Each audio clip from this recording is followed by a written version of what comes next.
And you know, talking to some expert and high-level people, some Olympic and world medalists, a couple of them thought that, you know what, they think Kyle Snyder's going to win. Of course, Jake Varner, that last-second come-from-behind victory over J.D. Bergman last night, very eerily similar to what he did at the World Cup just a couple, 2-3 weeks ago out in Los Angeles, just actually not that far from here.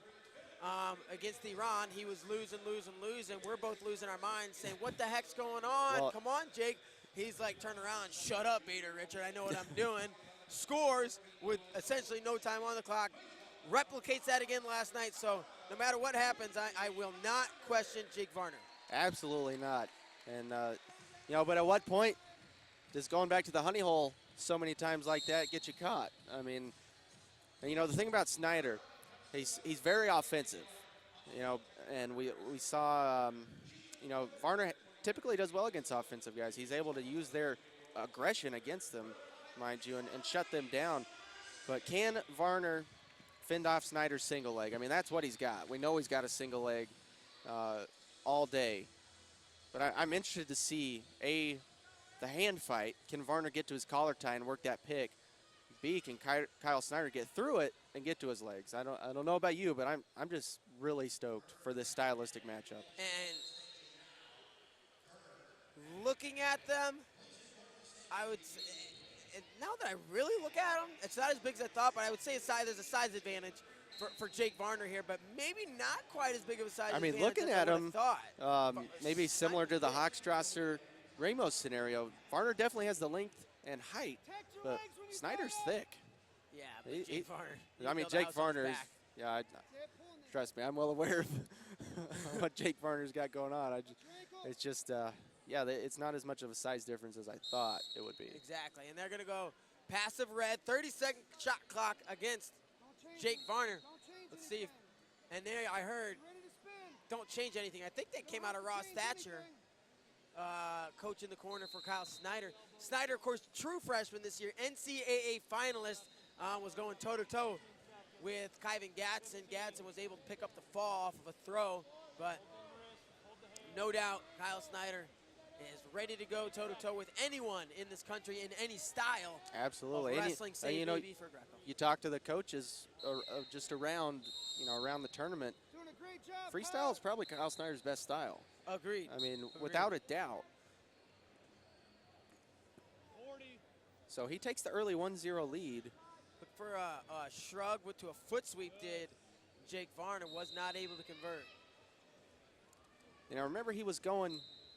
Ooh, Snyder got to the ankle, but nothing going there. He touched it, he grabbed it, he didn't grab it, pick it up, or control it, though. Yeah, Varner against Bergman was going heavy to the collar tie and trying to attack that pick. You know, we've seen him do it time and time again.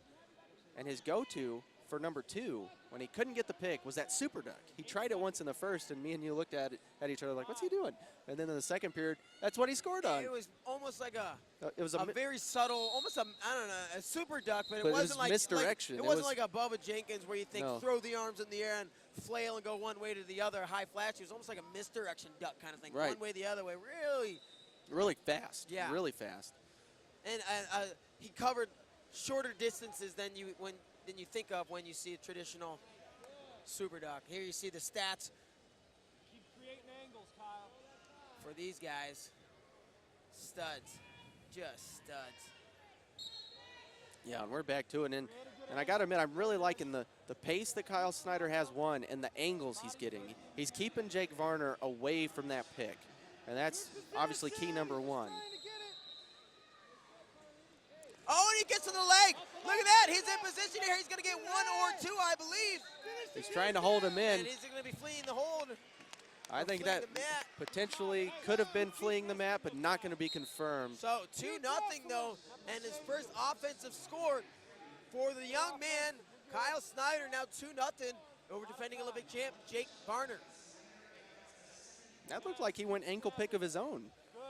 Varner trying to come back with a double. Good defense by Snyder. Controls an underhook, does Snyder now on the left side.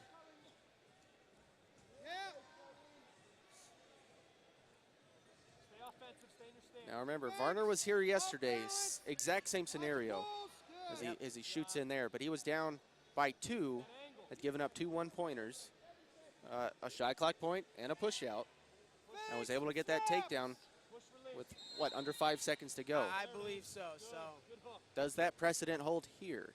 Is the question. if he does it again, I will lose my stuff. I'll find it for you. Thanks. But I think a little bit different scenario because Bergman, you know, maybe not as aggressive offensively as Snyder is going to be down the stretch.